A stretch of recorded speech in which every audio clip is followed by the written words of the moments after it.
तो कहानी की शुरुआत में हम डांजी नाम के एक लड़के को देखते हैं जिसके सर पर बहुत ज़्यादा कर्ज होता है और उसने उस कर्ज को चुकाने के लिए अपनी आंख और किडनी भी बेच दी होती है। और इतना सब करने के बावजूद भी उसके सर पर अभी भी काफ़ी सारा कर्ज बचा होता है। और उस कर्ज को चुकाने के लिए डांजी अपने पेट डेविल पोचिता के साथ डेविल हंटिंग का काम करता है ताकि वो उसे अपना कर्ज चुका सके। जिसके बाद डांजी एक सुनसान जगह पर जाता है जहाँ पर टोमेटो डेविल मौजूद होता है और डांजी उस डेविल को अपने पेट की मदद से मार देता है और उसे अपने ऑर्गेनाइजेशन के बॉस को बेचकर थोड़े पैसे कमाता है और वापस अपने घर पर आराम करने के लिए चला जाता है। और हम देखते हैं कि डांजी एक बहुत ही बंजर घर में रहता था और उसके पास खाने के लिए भी कुछ नहीं था क्योंकि उसके सारे पैसे उसके कर्ज को चुकाने में चले जाते थे और इस वजह से वो कई बीमारियों से जूझ रहा था। लेकिन इतना गरीब होने के बावजूद भी उसका एक सपना होता है कि एक दिन जब उसके सर का सारा कर्ज खत्म हो जाएगा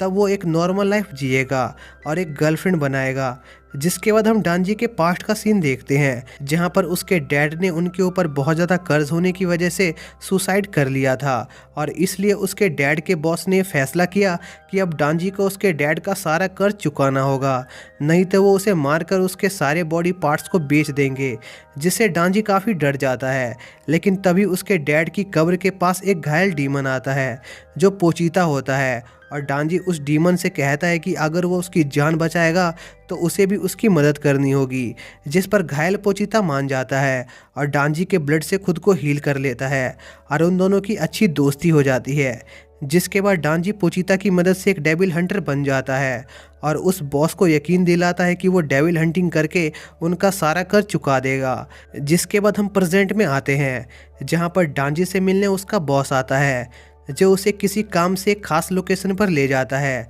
लेकिन तभी एक आदमी पीछे से डांजी और पोचीता पर वार करके उन्हें घायल कर देता है और डांजी का बॉस उसे बताता है कि उसने एक डेविल से डेमोनिक पावर पाने के लिए डांजी की सोल को उस डेविल को देने का वादा किया था। लेकिन हम देखते हैं कि वो डेविल उस आदमी का इस्तेमाल सिर्फ अपने लिए नए शिकार को ढूंढने के लिए कर रहा था और वो डेविल उस बॉस और उसके साथियों को मारकर जॉम्बी में कन्वर्ट कर देता है। जिसके बाद वो जॉम्बीज डांजी को मारने के लिए उसकी तरफ बढ़ने लगते हैं। जिस पर डांजी घायल पोचीता को लेकर वहां से भागने की कोशिश करता है लेकिन उसकी चोट की वजह से डांजी का सारा ब्लड बह गया होता है, इसलिए वो ज़्यादा दूर तक नहीं भाग पाता और वो जॉम्बी उसे पकड़ लेते हैं और उस पर बहुत सारे ब्लेड से अटैक करने लगते हैं और उसके हाथ और पैरों को काट देते हैं जिससे डांजी मरने ही वाला होता है। तभी पोचीता डांजी का थोड़ा सा ब्लड पी लेता है और अपने आप को हील करता है और डांजी की बॉडी से मर्ज होकर उसके हार्ट की जगह ले लेता है जिससे डांजी पूरी तरह से ठीक हो जाता है। और यह देखकर वो डेविल काफ़ी हैरान होता है और वो दोबारा डांजी पर अपने जॉम्बी से अटैक करता है जिस पर डांजी अपने चेन से डेविल की पावर को एक्टिवेट करता है और उन जॉम्बीज को काट कर बाहर निकलता है। जिसके बाद डांजी उस डेविल को मारने जाने लगता है जिस पर वो डेविल डांजी को अपने एक अटैक से दूर उड़ा देता है पर उस अटैक से भी डांजी को कुछ नहीं होता जिससे वो डेविल डांजी से डर जाता है और वहाँ से भागने की सोचने लगता है। लेकिन तभी डांजी उस डेविल के सर को दो हिस्सों में काट देता है और वहाँ मौजूद सभी जॉम्बीज को भी मार देता है। तभी वहाँ पर डेविल हंटर डिपार्टमेंट के कुछ लोग आते हैं जो वहाँ पर मौजूद जॉम्बी डेविल को मारने आए थे पर वो देखते हैं कि एक दूसरे डेविल ने पहले उस डेविल को मार दिया है। जिस पर मिस मिकीमा डांजी को जान से मारने के लिए उसकी तरफ बढ़ने लगती है पर तभी वो महसूस करती है कि डांजी कोई डेविल नहीं है। जिसके बाद डांजी भी अपने ह्यूमन फॉर्म में आ जाता है और मिस मिकीमा को डांजी की पावर काफ़ी इंटरेस्टिंग लगती है। जिस पर मिस मिकीमा डांजी के सामने दो चॉइस रखती है, या तो वो उनके डेविल हंटर क्लब को ज्वाइन कर ले जो उसे रहने और खाने की जगह देंगे, नहीं तो वो डांजी को यहीं पर जान से मार देंगे। जिस पर डांजी के पास कोई चॉइस नहीं होता और वो मिस मिकीमा के हंटर ग्रुप को ज्वाइन करने का फैसला करता है क्योंकि वो पहले भी डेविल को हंट करता था और डांजी को मिस मिकीमा काफ़ी पसंद भी थी क्योंकि ज़िंदगी में पहली बार किसी ने उसके साथ अच्छा बर्ताव किया था। तभी मिस मिकीमा डांजी से कहती है कि अगर डांजी उनके ऑर्गेनाइजेशन के किसी काम का नहीं हुआ तब वो उसे मार देंगे। जिस पर डांजी थोड़ा घबरा जाता है। जिसके बाद मिस मिकीमा डांजी को एक जगह खाना खिलाने ले जाती है क्योंकि वो काफ़ी भूखा होता है। लेकिन डांजी चेनसो मैन की पावर यूज़ करने की वजह से काफ़ी कमज़ोर हो गया था और ठीक से खड़ा भी नहीं हो पा रहा था, जिस पर मिस मिकीमा डांजी को अपने हाथों से खाना खिलाती है। तभी डांजी मिस मिकीमा से पूछता है कि आखिर उन्हें कैसे लड़के पसंद है, जिस पर मिस मिकीमा कहती है कि उन्हें डांजी जैसे लड़के पसंद है, जिस पर डांजी के मन में लड्डू फूटने लगते हैं और उसे लगता है कि मिस मिकीमा भी उसे पसंद करती है। जिसके बाद मिस मिकीमा डांजी को डेविल हंटर के हेडक्वार्टर ले जाती है और उसे उसकी यूनिफॉर्म देती है और हयाकुमारू नाम के एक आदमी को बुलाती है जो डिवीज़न 4 का मेंबर होता है, और मिस मिकीमा डांजी को उनके ग्रुप में डाल देती है। पर डांजी हयाकुमारू के साथ काम नहीं करना चाहता था, जिस पर मिस मिकीमा डांजी से कहती है कि जब वो उनका काम अच्छे से सीख जाएगा तब वो उसके साथ काम कर सकता है, जिस पर डांजी मान जाता है और हयाकुमारू के साथ कुछ एरिया के पेट्रोलिंग पर जाता है, जहां पर वो हयाकुमारू से पूछता है कि आखिर मिस मिकीमा को क्या चीज़ पसंद है, और ऐसे ही कई सवाल पूछता है, जिस पर हयाकुमारू उसे साइड में चलने को कहता है और साइड में ले जाकर उसे बहुत पीटता है और कहता है कि उसे पता है कि उसने इस ऑर्गेनाइजेशन को सिर्फ मिस मिकीमा के लिए ज्वाइन किया है और उसे ऐसे लोगों से सख्त नफरत है जो अपने काम को सीरियसली नहीं लेते हैं। जिसके बाद वो वहाँ से जाने लगता है। तभी डांजी पीछे से उसके प्राइवेट जगह पर किक मारता है,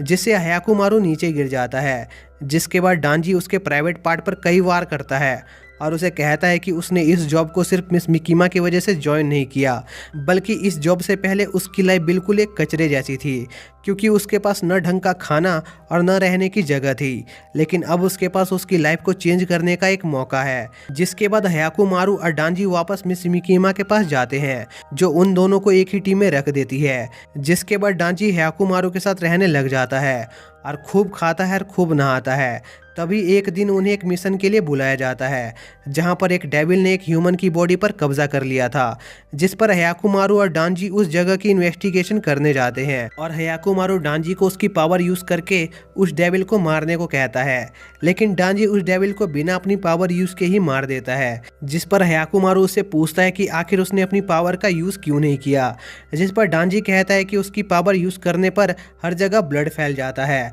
जो उसे बिल्कुल भी पसंद नहीं था, और उसका दूसरा रूप डीमंस को बहुत बेरहमी से मारता है। यह जवाब सुनकर हयाकुमारू को बहुत गुस्सा आता है और वो डांजी से कहता है कि उन्हें किसी डीमन पर रहम नहीं दिखाना है, क्योंकि वो लोगों की जान लेते हैं और उन डीमंस की वजह से उसकी पूरी फैमिली मारी गई थी। जिस पर डांजी हयाकुमारू से कहता है कि अगर कोई ऐसा डीमन हुआ जो उसका दोस्त बन सके तो खुशी खुशी उसे अपना दोस्त बनाएगा, क्योंकि उसके पास कोई भी दोस्त नहीं है। जिस पर हयाकुमारू चुपचाप वहाँ से चला जाता है। जिसके बाद डांजी की मुलाकात मिस मिकीमा से होती है, जो उसे एक नए मिशन पर अपने एक साथी के साथ भेजना चाह रही होती है, जिसका नाम पावर होता है, जो एक डेविल पोजेसर होती है और वो काफ़ी हॉट लड़की होती है, जिसे देखकर डांजी को उसके चेस्ट को छूने का मन कर रहा होता है और वो उसके साथ उस मिशन पर जाने के लिए तैयार हो जाता है और इन्वेस्टिगेशन के दौरान यही सोच रहा होता है कि आखिर वो कैसे पावर को चेस्ट को दबा सकता है। और उन्हें उस एरिया की इन्वेस्टिगेशन करते हुए काफ़ी समय हो जाता है, लेकिन उन्हें कोई डीमन नहीं मिलता,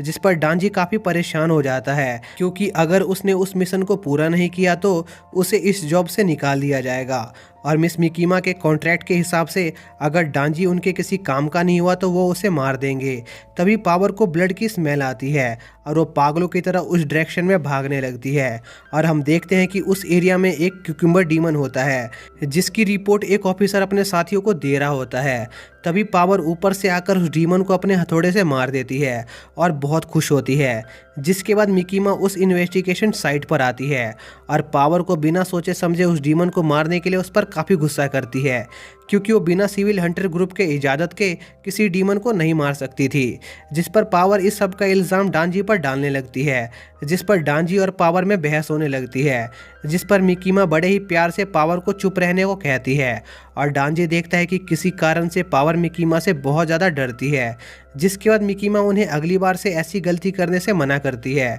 जिसके बाद डांजी अपने लिए एक ड्रिंक लेने जाता है और पावर से कहता है कि वो उसके गलतियों के चक्कर में अपनी ये जॉब नहीं खोना चाहता है, क्योंकि उसे ऐसी लाइफ जीने का मौका शायद ही दोबारा मिलेगा। जिस पर पावर डांजी से कहती है कि असल में उसे सभी इंसानों से नफरत है, इसलिए वो डांजी के साथ ढंग से काम नहीं कर पा रही है, क्योंकि यह उसके डेविल नेचर का हिस्सा है, लेकिन उसे सभी डीमन से भी नफरत है क्योंकि एक डीमन ने उसकी पेट को किडनैप कर लिया था और वो उसे बचा नहीं पाई। जिसके बाद वो अपने पेट को बचाने जा रही थी, लेकिन उसी समय मिकीमा ने उसे ढूंढ लिया और वो इस ऑर्गेनाइजेशन के साथ फंस गई। जिस पर डांजी कहता है कि वो उसकी बात समझ सकता है क्योंकि उसका भी एक नया मकसद है कि वो किसी लड़की की चेस्ट को छूना चाहता है और जब तक वो इस मकसद को पूरा नहीं कर लेगा वो हार नहीं मानेगा। जिस पर पावर कहती है कि अगर डांजी उस डीमन से उसकी कैट को बचाने में मदद करेगा तो वो इसके बदले उसे उसकी चेस्ट को छूने देगी। जिस पर डांजी बहुत ज़्यादा एक्साइटेड हो जाता है और उस डीमन को मारने के लिए जोश में आ जाता है। जिसके बाद डांजी पावर के साथ उस डीमन को ढूंढने निकल जाता है, जहाँ पर रास्ते में पावर डांजी को बताती है कि उस डीमन से डांजी को अकेले लड़ना पड़ेगा क्योंकि अगर उस डीमन ने उसे देख लिया तो वो उसकी कैट को एक शील्ड की तरह इस्तेमाल करेगा। जिस पर डांजी मान जाता है और पावर को अपने पेट पुचिता के बारे में बताता है जो उसकी बॉडी के साथ जुड़ गया था और अभी भी उसके दिल में जिंदा है। लेकिन पावर को डांजी की ये बात बहुत बचकानी लगती है और वो उसका मजाक उड़ाती है। जिसके बाद हम मिकीमा को देखते हैं जो डेविल हंटर ऑर्गेनाइजेशन के हेड से मिलने गई होती है, जहां पर वो हेड्स मिकीमा से डांजी और पावर के बारे में पूछते हैं जिन्हें वो ट्रेन कर रही थी। जिस पर मिकीमा उन्हें बताती है कि उन दोनों में से एक काफ़ी प्रॉमिसिंग है जबकि दूसरा काफ़ी इंटरेस्टिंग है जिसे उसने कुछ समय पहले ही ढूंढा है। जिस पर मिकीमा के हेड्स मिकीमा को उनका इस्तेमाल बस एक वेपन की तरह करने को कहते हैं और मिकीमा को उनसे अटैच होने से मना करते हैं। जिसके बाद मिकीमा वहां से निकल जाती है और रास्ते में हयाकुमारू मिकीमा से पूछता है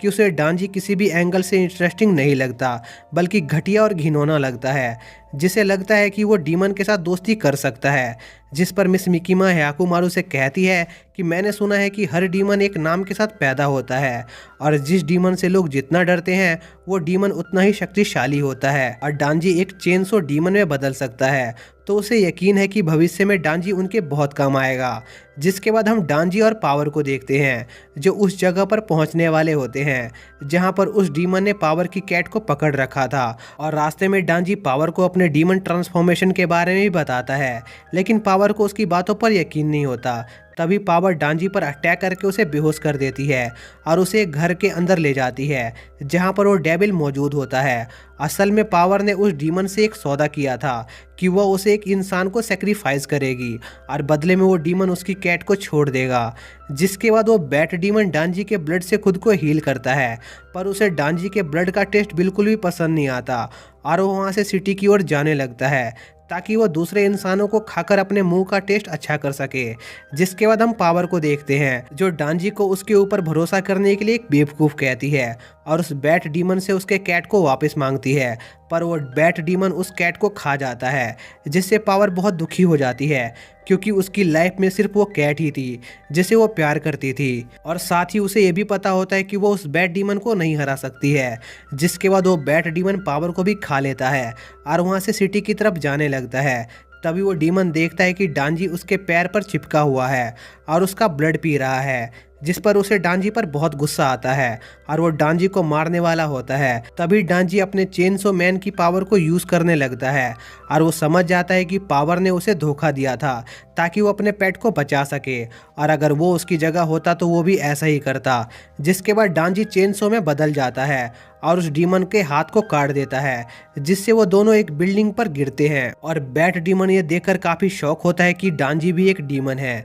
जिसके बाद उन दोनों की बैटल होने लगती है जिससे सिटी में काफी डिस्ट्रक्शन होने लगता है और वो मॉन्स्टर गौर करता है कि डांजी एक डीमन होने के बावजूद भी इंसानों को बचा रहा है। जिस पर वो डीमन एक आदमी का इस्तेमाल करके उस पर अटैक करता है, जिस पर डांजी उस डीमन से कहता है कि उसे इंसानों की कोई परवाह नहीं है, वो बस अपनी उस हॉट लड़की को बचाना चाहता है जिसे उसने खा लिया है ताकि वो उससे अपना रिवॉर्ड ले सके। लेकिन तभी वो डीमन डांजी पर अपने सुपरसोनिक बीम से अटैक करता है जिससे एक बड़ा एक्सप्लोजन होता है और उस मॉन्स्टर को लगता है कि डांजी उस अटैक से मारा गया, लेकिन हम देखते हैं कि उस अटैक से डांजी मरा नहीं होता और बहुत गुस्से में आ गया होता है और डांजी का गुस्सा देखकर वो डीमन बहुत डर जाता है और वहाँ से भागने की सोचने लगता है। लेकिन तब तक डांजी उस मॉन्स्टर पर अटैक करके उसके पेट को चीर देता है। तो इसी के साथ ये पार्ट यहीं पर एंड हो जाता है। तो दोस्तों, अगर आप लोगों को इस सीरीज का सेकंड पार्ट चाहिए तो प्लीज़ कमेंट कीजिए और वीडियो को लाइक कीजिए और चैनल को सब्सक्राइब कीजिए।